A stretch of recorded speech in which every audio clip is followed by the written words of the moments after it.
राधे राधे, सभी का स्वागत है। अपने कैलकुलस का टॉपिक चल रहा था और कैलकुलस का आज का जो टॉपिक है वह एनवालोप और एवलूट यानी एनवालोप और केंद्रज। तो पहले अपने पढ़ेंगे एनवालोप, एनवालोप क्या होता है, और उसके बाद अपने पढ़ेंगे केंद्रज यानी एवलूट जो बोलते हैं इसको।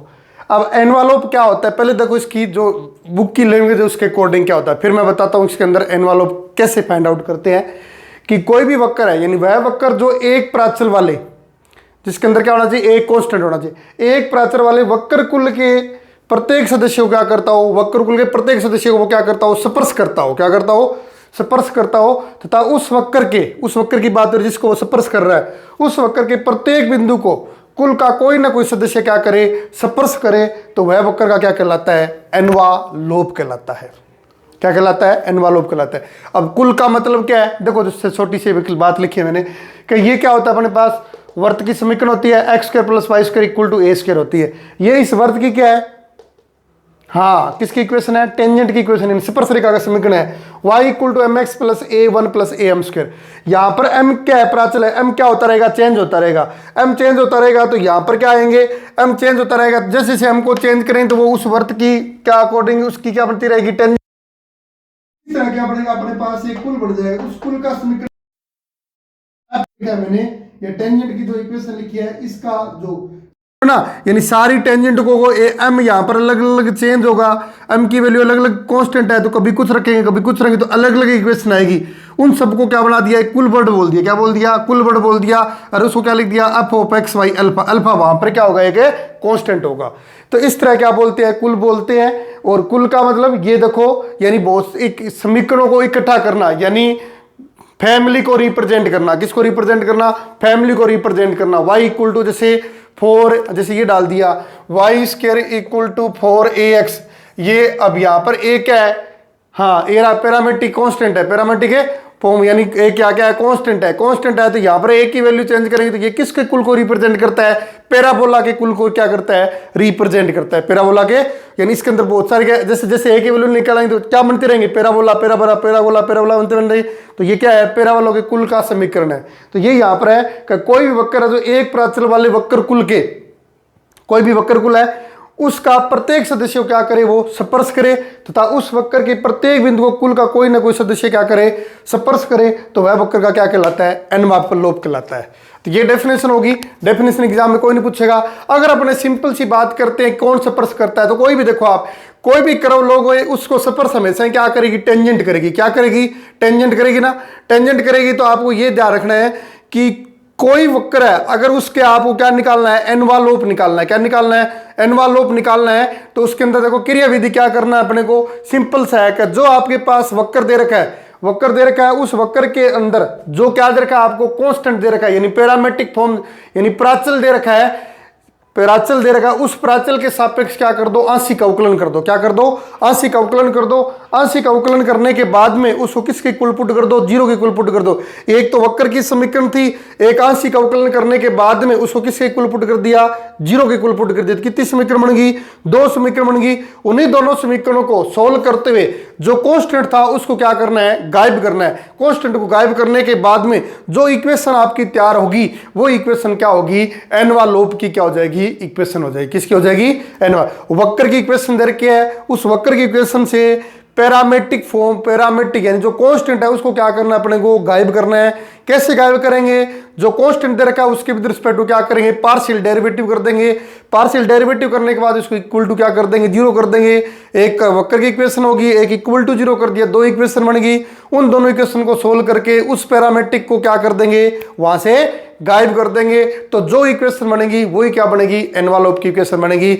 अब सिंपल सी बात करते हैं कि सर वो एनवालोप की इक्वेशन आई है वो है क्या, वो एनवालोप की इक्वेशन को देखो स्पर्श कौन करता, सारे जानते हो। अब सुनना इस बात को कि कोई भी वक्र है उसको स्पर्श हमेशा उसको क्या करेगी, टेंजेंट करेगी, क्या करेगी, टेंजेंट करेगी। अब मैंने तभी आपको ये बोला था स्टार्टिंग के अंदर, ये देखो ये भी ध्यान रखना आपको कि इसके लिए जो 12th का जो चैप्टर है अपना कोनिक सेक्शन वाला, सांको परिच्छेद वाला, उसके अंदर वृत्त, दीर्घवृत्त, अति परवलय, प्रवलय, ये 4 अपने आते हैं मेन। इनके आपको क्या आनी चाहिए, स्पर्श रेखाओं की समीकरण आनी चाहिए। जैसे ये वृत्त है, वृत्त की स्पर्श समीकरण ये होती है। तो अब आपको ये ध्यान रखना है कि कोई भी कर्व दे रखी है, उसकी जो स्पर्श रेखा होगी वही उसका क्या कहलाएगी, एनवालोप कहलाएगी। क्या कहलाएगी, एनवालोप कहलाएगी। क्या कहलाएगी, एनवालोप कहलाएगी। देखो इस लाइन को अपने एक क्वेश्चन से मैं प्रूव करवाता हूं। अब कोई भी आपको गिवन है, उसके अंदर क्या ध्यान रखना है आपको, तो वर्किंग में आपको मैंने क्या बताया, क्या चीज ध्यान रखनी है, क्या जो भी वक्र दे रखा है और जो आपको प्राचल दे रखा है या जो कांस्टेंट दे रखा है उसके विद रिस्पेक्ट टू क्या कर दोगे, हाँ पार्शियल डेरिवेटिव कर दोगे। पार्शियल डेरिवेटिव करने के इक्वल टू क्या कर दो, जीरो कर दो। जीरो करने के बाद में तो कितनी इक्वेशन बनेगी, दो इक्वेशन बनेगी। उन दोनों इक्वेशन को सोल्व करके क्या कर दो आप, हाँ क्या कर दो, सोल्व कर दो, तो वहां से उस कांस्टेंट को गायब कर दो तो आपका आंसर आ जाएगा। जैसे क्वेश्चन है, रेखा y equal to m x plus a by m के कुल का एनवालोप ज्ञात कीजिए, जहां पर m क्या है, प्राचल है। जहां पर m क्या है, प्राचल है। अब सुनिए इस बात को, अब यहां पर अपने पास क्या है, प्राचल दे रखा है। अब प्राचल दे रखा है तो अब इसमें अपने कैसे करेंगे, तो देखो सिंपल सा है। वैसे तो हम सीधा दिखाई दे रहा है, लेकिन पहले अपन थोड़ा सोल्व करते हैं इसको। ये क्या है, वक्र है, यहां पर m की वैल्यू चेंज होती रहेगी। m की वैल्यू चेंज होगी तो इस बहुत सारा का क्या बन जाएगा, कुल बन जाएगा। m की वैल्यू बनी तो ये बहुत सारी क्या होगी, स्ट्रेट लाइन बनेगी। m की अलग अलग वैल्यू पर ये अलग अलग स्ट्रेट लाइन हुई तो उन सबका क्या बनेगा, कुल बन जाएगा। तो वो ऐसा कौन सा कर्व होगा जो उसको हमेशा क्या करेगा, स्पर्श करेगा। तो सिंपल सी बात है, आपको ये पता होना चाहिए कि ये कौन से वक्र की, ये क्या है, टेंजेंट की इक्वेशन है, स्पर्श रेखा की समीकरण है। तो देखो इसको पहले प्रूव कर देता हूं। m प्राचल है तो m के सापेक्ष क्या करो, आंशिक अवकलन कर दो। m के सापेक्ष क्या कर दो, आंशिक अवकलन कर दो, इसका पार्शियल डेरिवेटिव कर दो। अब आंशिक अवकलन करेंगे तो ये बताओ कितना हो गया, जीरो। इसका क्या आएगा, x, इसका बताओ क्या आएगा, माइनस ए बाई कितना आ जाएगा, एम स्क्वायर। ये तो आएगा ना। किसके विद रिस्पेक्ट टू करना था आपको, m के विद रिस्पेक्ट टू करना था। किसके विद रिस्पेक्ट टू करना था, m के विद रिस्पेक्ट टू करना था। ये जीरो, ये x। अब यहां से क्या करो, m की वैल्यू निकाल लो। तो x इक्वल टू बताओ कितना आएगा, a बाई एम स्क्वायर। बोले तो एम स्क्वायर इक्वल टू क्या आ जाएगा, a बाई कितना आ जाएगा, x। या फिर m की वैल्यू कितनी आ गई, जो भी under root a by x plus minus आएगी। अपन एक से सोल्व करते हैं। m equal to under root a by x आ गई। अब ये वैल्यू इसके अंदर पुट कर दो तो y इक्वल टू क्या बनेगा, under root a by x into x plus a divided by under root a by x. और देखिए y इक्वल टू, ये रूट टाइम इसको काट देगा तो क्या बनेगा, अंडर रूट a एक्स। ये अंडर रूट एक्स ऊपर जाएगा, अंडर रूट a इसको काट देगा तो बताओ क्या बनेगा, अंडर रूट a एक्स ही बनेगा। तो y इक्वल टू क्या बन गया, 2 अंडर रूट a एक्स बन गया। दोनों साइड स्क्वायर कर दो तो y स्क्वायर इक्वल टू क्या बन गया, 4ax। अब बताओ ये क्या चीज है, हाँ किसकी इक्वेशन है, पैराबोला की इक्वेशन है। अरे ये क्या चीज होती है, ये पैराबोला की क्या होती है, कि किसका समीकरण होती है, स्पर्श रेखा का समीकरण होती है। यानी ये पढ़ा हो ना आपने, y square equal to 4x। अगर पैराबोला इक्वेशन है y equal to m x plus c, ये कोई एक रेखा की इक्वेशन है। ये रेखा इस परवलय की क्या होगी, स्पर्श रेखा होगी। क्या होगी, स्पर्श रेखा होगी यदि क्या हो, c बराबर क्या हो, a। c बराबर क्या होना चाहिए, a बट्टा m होना चाहिए। c बराबर क्या होना चाहिए, a बट्टा होना चाहिए। तो यहां पर मैंने क्या डाल दिया, a बट्टा m होता है। ये प्रतिबंध है, ये क्या है, एक सरल रेखा का समीकरण है। c की जगह वैल्यू चेंज की a बाई एम। ये प्रतिबंध होता है रेखा और परवलय की स्पर्श रेखा का होना। तो अपन ये बोलते हैं कि ये किसकी समीकरण है, स्पर्श रेखा की समीकरण है। किसकी स्पर्श रेखा की, परवलय की। तो इसका एनवालोप, इस स्पर्श रेखा का एनवालोप कौन सा होगा, पैराबोला होगा। यानी कहने का मतलब आपसे ही पूछ ले सीधा कि ये किसकी इक्वेशन थी, ये एक सरल रेखा यानी लाइन की इक्वेशन थी। किसकी इक्वेशन थी, लाइन की इक्वेशन थी। अब यहां पर किसको गायब करना था, अपने को m को गायब करना था। तो ये मैंने मेथड बता दिया आपको, लेकिन आप सीधा भी ये ध्यान रख सकते हो कि मैंने ये बोला है कि आपको जो इक्वेशन दिखेगी वो जानी पहचानी मिलेगी। ये चार थे ना, वर्त, दीर्घवर्त, अतिपरवलय और परवलय। इन चारों में इस पर क्वेश्चन पूछा जाएगा आपसे। तो इन चारों की आपको क्या होनी चाहिए, स्पर्श रेखा की समीकरण ध्यान होना चाहिए। स्पर्श रेखा की समीकरण ध्यान है तो सीधा आप उठाओ ये किस वक्र की स्पर्श रेखा है, जिस वक्र की है वो इसका क्या कहलाएगा, एनवालोप कराएगा। अब मेरे को बताओ इसके अंदर m की कोई वैल्यू पुट कर दो, ये हमेशा इस परवलय की क्या होगी, हाँ क्या होगी, स्पर्श रेखा होगी, नहीं होगी, होगी। तो इसी कुल को क्या करती है वो रिप्रेजेंट, यानी उस वक्र का कोई ना कोई एक सदिश क्या आना चाहिए, एक बिंदु क्या करना चाहिए, स्पर्श करना चाहिए। ये स्टार्टिंग अंदर डेफिनेशन थी। तो ये आपको इस तरह वर्किंग के अंदर इसको ध्यान रखना है। तो पहली टाइप के अंदर इस टाइप के क्वेश्चन आपसे पूछे जा सकते हैं। अगर सीधा पता नहीं आपको ये किसकी स्पर्शक है किसकी नहीं है, तो आपको मैंने बता दिया कि उसको कैसे सोल्व करना है। कैसे को सोल्व करना है कि जो आपके पास पैरामीट्रिक दे रखा है उसके विद रिस्पेक्ट टू क्या कर दो, हाँ डेरिवेटिव कर दो, पार्शियल डेरिवेटिव कर दो। पार्शियल डेरिवेटिव करोगे तो आपका क्या आ जाएगा, आंसर आ जाएगा। अब देखो अगर आपके पास क्या दे रखा है कि वक्र के कुल की जो समीकरण है, वक्र के कुल की जो समीकरण है, जैसे अपने भी लिखा था f of x y alpha लिखा था ना, वक्र के कुल की समीकरण है अगर इस टाइप गिवन हो, f of x y alpha है वो ये गिवन हो a alpha square plus b alpha plus c, यानी पैरामीट्रिक जो फॉर्म है, सॉरी पैरामीट्रिक जो प्राचल है आपके पास, उस प्राचल के अंदर द्विघात समीकरण दे रखी है। इस लाइन को अच्छी तरह सुनना बात आपको। अगर वक्र के कुल का समीकरण, ये वक्र के कुल का समीकरण है, यहाँ पर अल्फा की वैल्यू चेंज होते हैं, अलग अलग वक्र आते रहेंगे सेम फैमिली के, तो ये क्या होगा a alpha square plus b alpha plus c. ये क्या चीज है, एक वक्र के कुल का समीकरण है, अल्फा यहाँ पर प्राचल है। तो कहने का मतलब अगर वक्र के कुल का समीकरण प्राचल के अंदर द्विघात हो, प्राचल के अंदर क्या हो, द्विघात हो, तो वहां पर उसका एनवालोप, उसका एनवालोप क्या होता है, b square minus 4ac equal to क्या होता है, 0 होता है। ये अंडरलाइन लिखना, यानी उसका ये क्वाड्रेटिक इक्वेशन है, यानी द्विघात समीकरण है। द्विघात का क्या होता है, डिस्क्रिमिनेट, डिस्क्रिमिनेट समझे ना, यानी विविक्तीकरण, अपनी देश हिंदी में बोलते हैं विविक्तीकरण। तो ये क्या होगा, b square minus 4ac equal to क्या होगा, 0 होगा। किसका, अगर आपके पास प्राचल के अंदर क्या दे रखी हो, क्वाड्रेटिक इक्वेशन दे रखी हो, और उसका आपसे क्या पूछ ले, एनवालू पूछ ले, तो आप सीधा आंख नीचे डाल देना कि उसका क्या होगा, b square minus 4ac equal to क्या होगा, 0 होगा। ये सीधा ये भी पूछा जा सकता है कि ये a alpha square plus b alpha plus c क्या है, वक्र के कुल की समीकरण को रिप्रेजेंट करता है। जहां पर अल्फा प्राचल हो तो इसका एनवालोप क्या होगा, तो आपका सीधा आंसर आएगा B square equal to 4ac या b square minus 4ac equal to 0। जैसे भी पूछे इस चीज को आपको अच्छी तरह अंडरलाइन करना है कि वक्र कुल का अगर क्वाड्रेटिक इक्वेशन में गिवन हो तो उसको अपने कैसे सोल्व करेंगे। अब देखो इस पर फर्स्ट केट के अंदर जो क्वेश्चन पूछा गया अब तक, इसमें पिछली बार नहीं पूछा था इसका क्वेश्चन है, इसी पिछली बार इसका जो क्वेश्चन पूछा था आपसे मैं वो बताता हूं कि किस टाइप का क्वेश्चन आया था। ये था आपका x square by alpha square y square by k square minus alpha square equal to कितना था, 1। अब इसके अंदर क्या करना है आपको, इसका एनवालोप फाइंड करना है। क्या करना है, एनवालोप फाइंड करना है। अब ये एनवालोप फाइंड करना है तो इसके अंदर दे रखा आगे अल्फा क्या है, इसका प्राचल है, अल्फा क्या है। तो इसको पहले अपने क्या करेंगे, सोल्व करेंगे। सोल्व करेंगे थोड़ी सी कैलकुलेशन बड़ी है, देखो थोड़ा सा देखो, एक्स स्क्वायर का multiply k square minus alpha square और alpha square y square equal to alpha square k square minus alpha square.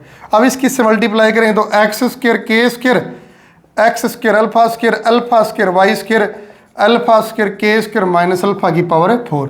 Alpha की पावर 4 को इधर लियो, अल्फा की पावर कितना हो गया, 4 हो गया। अब अल्फा स्क्वायर सब में कॉमन ले लो, अल्फा स्क्वायर कॉमन लूंगा तो देखो क्या क्या चीज आएगी। एक तो यहाँ से क्या आएगा, वाई स्क्वायर, क्या आएगा वाई स्क्वायर। एक यहाँ से क्या आएगा, माइनस का एक्स स्क्वायर, और एक यहाँ से क्या आएगा, माइनस का के स्क्वायर। ये अल्फा स्क्वायर हो गया। अब बाकी कौन सा बच गया, तो 1 2 3 4 स्टेप आगे तो एक ही बच गया ना, 1 2 3 4 एक बच गया। कौन सा, प्लस का x square k square equal to 0। अब ये क्या बन गई, अल्फा स्क्वायर के अंदर, किसके अंदर, अल्फा स्क्वायर के अंदर क्या बन गई, क्वाड्रेटिक इक्वेशन बन गई। अल्फा स्क्वायर के अंदर क्या बन गई, द्विघात समीकरण बन गई। अच्छी तरह देखो, अल्फा स्क्वायर के अंदर ये क्या बन गई, द्विघात समीकरण बन गई। अल्फा स्क्वायर के अंदर अगर आगे द्विघात समीकरण बन गई तो इसका जो एनवालोप होगा बन गया ना, अल्फा की पावर 4 जो भी है, इसका जो क्या होगा, हाँ इसका जो एनवालोप होगा, अल्फा एनवालोप होगा वो क्या होगा, बी स्क्वायर इक्वल टू क्या होगा, 4ac होगा। अब b की वैल्यू ये है, b की वैल्यू ये, तो b की वैल्यू क्या आएगी, माइनस भी कॉमन ले सकती है, इसमें कोई प्रॉब्लम नहीं है। लेकिन सीधा देखो आप, y square minus x square plus k minus k square minus k square का whole square equal to 4a। a की वैल्यू 1 है और c की वैल्यू क्या है, एक्स स्क्वायर और के स्क्वायर। अब दोनों साइड क्या ले लो, रूट ले लो। रूट लूंगा तो बताओ क्या बनेगा, y square minus x square minus k square equal to plus minus 2x के, आ गया प्लस माइनस 2 एक्स के आ गया। अब इसको आगे और देखो क्या बन जाएगा इसके अंदर, इस एक्स के उधर भेज दो, क्या बन गया वाई स्क्वायर इक्वल टू देखो क्या बन जाएगा एक्स स्क्वायर प्लस के स्क्वायर प्लस माइनस 2xk बन गया। अब इसको आगे सोल्व कर सकते हो आप, सोल्व करोगे तो आपका इसका क्या बन जाएगा एनवलप का इक्वेशन बन जाएगा। आया समझ में, कर लोगे? हाँ ये स्क्वायर बन गया ना आगे देखो वाई स्क्वायर इक्वल टू क्या बन गया, ये स्क्वायर ही तो है, इसको क्या लिख सकते हैं एक्स प्लस माइनस के का होल स्क्वायर देखो लिख सकते हैं। अब दोनों साइड स्क्वायर हटाओगे तो क्या बन गया एक्स प्लस माइनस के इक्वल टू क्या बन गया वाई। इसको आप ये भी लिख सकते हो x minus y equal to plus minus k, minus plus कर दो एक ही बात है। ये आपको क्या बन गई एनवलप की दो इक्वेशन बन गई, एक तो बन गई x minus y equal to k, एक बन गई x minus y equal to minus k. तो ये आपका फर्स्ट ग्रेड के अंदर क्वेश्चन पूछा जा चुका है एनवलप का। तो एनवलप के अंदर अब मैं वापस बोल रहा हूँ, अगर आपके पास क्या गिवन हो, हाँ क्या गिवन हो क्वाड्रेटिक इक्वेशन गिवन हो उस पैरामेट्रिक फॉर्म के अंदर, तो उसके अंदर आप क्या करोगे उसका एनवलप निकालना है, तो आप उसके अंदर सीधा क्या करो उसका क्या करोगे, हाँ उसका क्या करोगे ये एनवलप का सीधा फॉर्मूला डाल दोगे, 20 के इक्वल टू क्या डाल दोगे 4ac। इस तरह अपने क्या ज्ञात करेंगे एनवलप ज्ञात करेंगे। अब इस पर एक एनवलप पर और देखो क्वेश्चन है इसी क्वाड्रेटिक वाले मेथड पर, लैंग्वेज का क्वेश्चन है कि प्रबल्य y square equal to 4x की द्विगुण कोटियों को व्यास मानकर, क्या मानकर, व्यास मानकर वर्त खींचे गए हैं। क्या खींचे गए हैं, वर्त खींचे गए हैं, वर्त खींचे गए हैं। तो इसके एनवलप, तो इसका क्या करना है एनवलप क्या होगा देखो। अब परवलय के बारे में थोड़ी सी अपने को इन्फॉर्मेशन होती है।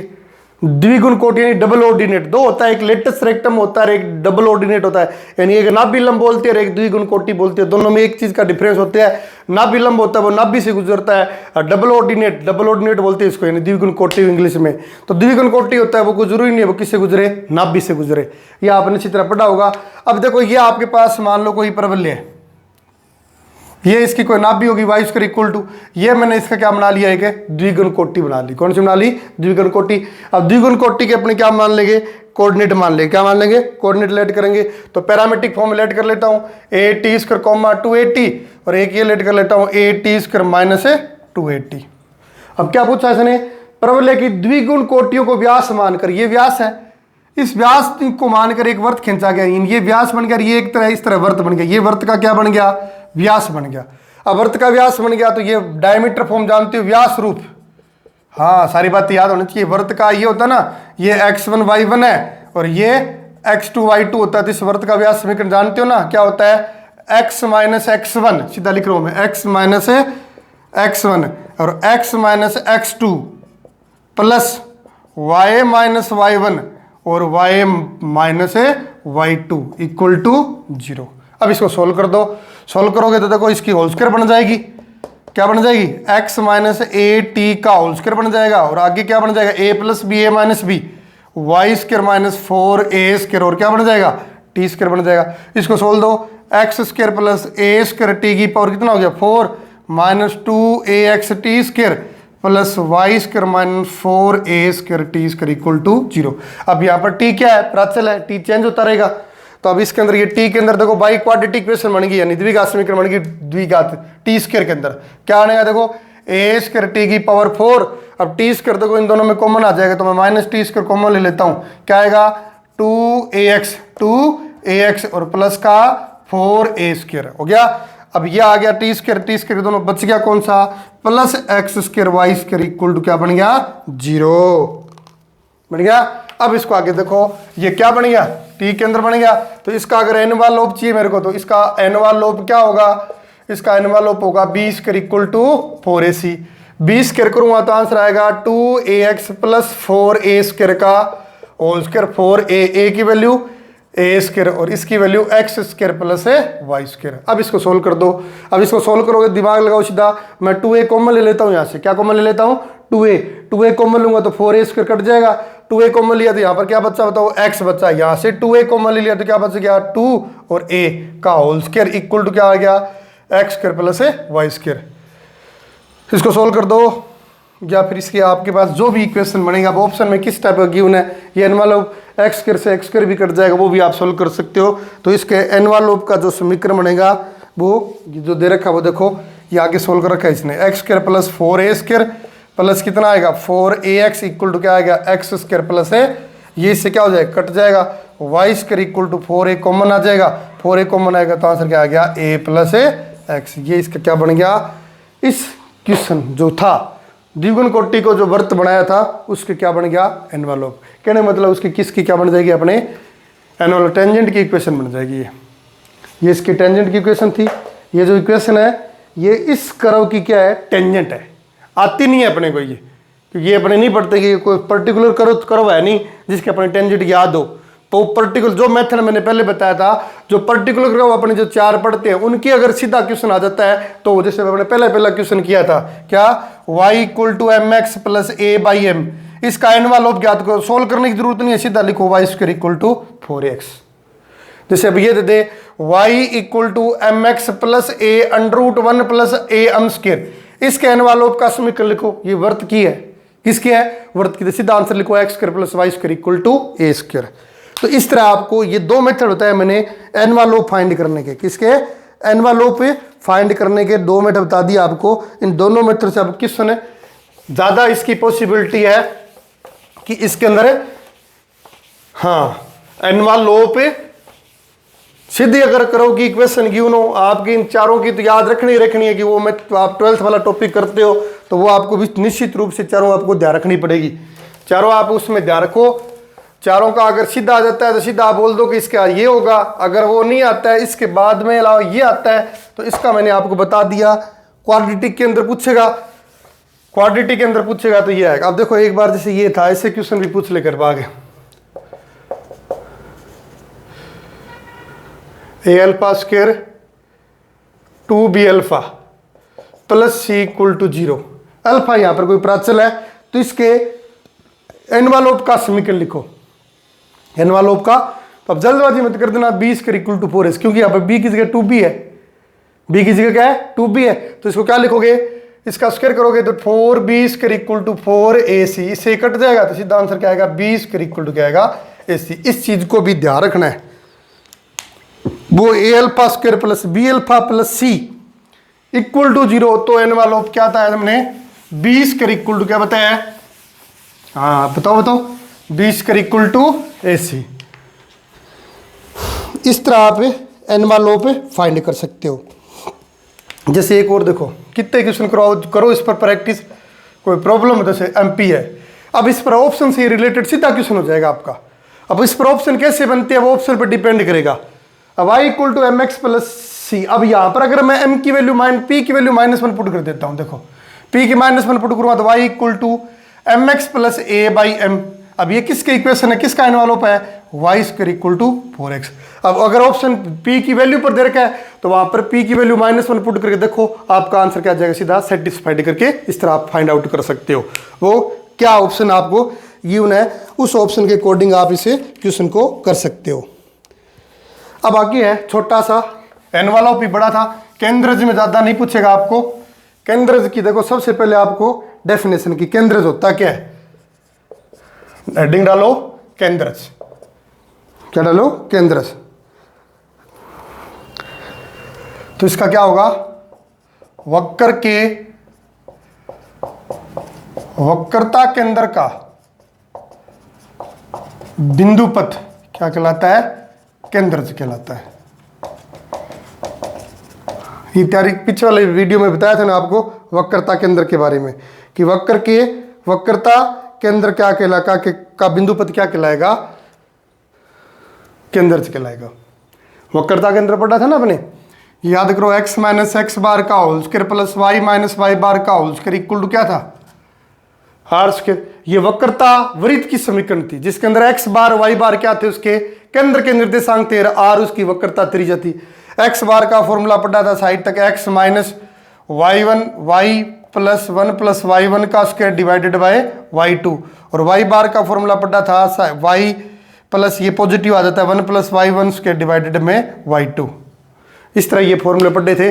ये वक्रता केंद्र के बारे में अपने पढ़ चुके हैं। तो वक्रता केंद्र का बिंदु पथ होगा, यानी जो लोकस होगा, हाँ जो लोकस होगा, तो अब इसमें कैसे फाइंड आउट करेंगे, नहीं पूछेगा इस पर, बड़े क्वेश्चन आते हैं, इस पर कैलकुलेशन करते बड़े होते हैं।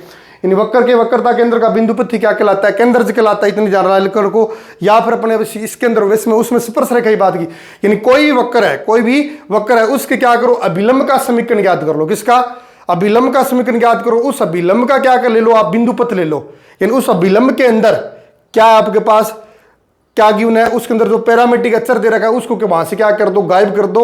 गायब करने के बाद में जो इक्वेशन बनेगी वही आपका क्या कहलाएगा, केंद्रज कहलाएगा। इस पर देखो एक क्वेश्चन जैसे अगर मैं पूछूं, ऐसा क्वेश्चन आपसे मिल सकता है, जैसे ये y square equal to 4x, इसका क्या पूछा इसने, केंद्रज ज्ञात कीजिए। क्या ज्ञात कीजिए, केंद्रज ज्ञात कीजिए।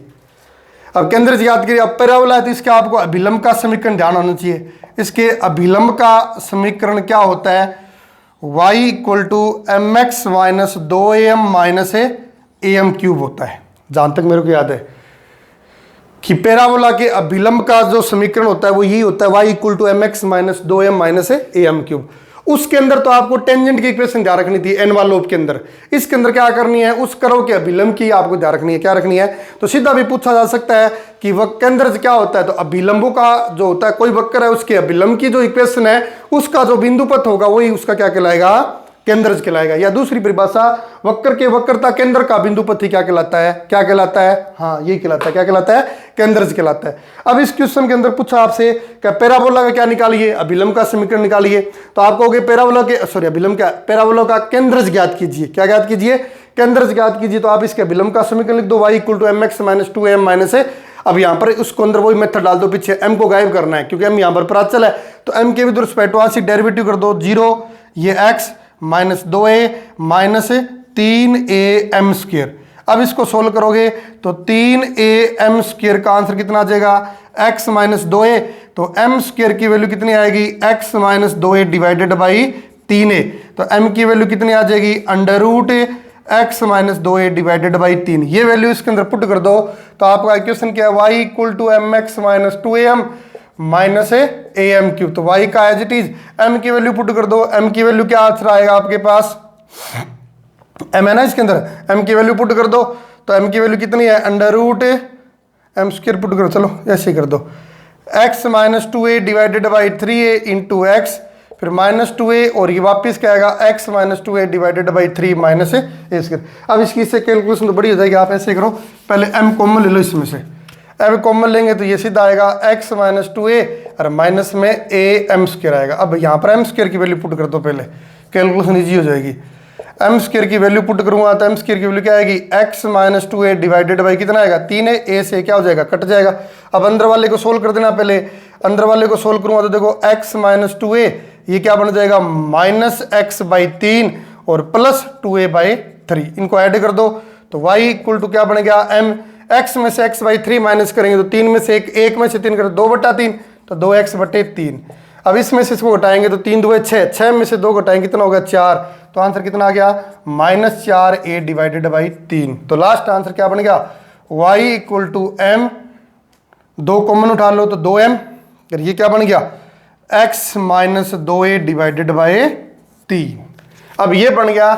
अब इसके बाद में क्या करो, इस m को वापस गायब करो, तो y इक्वल टू 2m की वैल्यू वापस पुट करता हूं, बताओ क्या m की value, under root x minus 2a divided by 3a, और इंटू में क्या है, x minus 2a divided by 3। तो ये क्या बन जाएगा, अब इसको सोल्व कर देना, y इक्वल टू 2, ये क्या बनेगा, x माइनस 2a की पावर कितनी आ गई, 3 बट्टे 2, और डिवाइड में आधी पावर ये और एक पावर ये, तो आज कितनी होगी, 3 की पावर 3 बट्टा 2 और अंडर रूट a।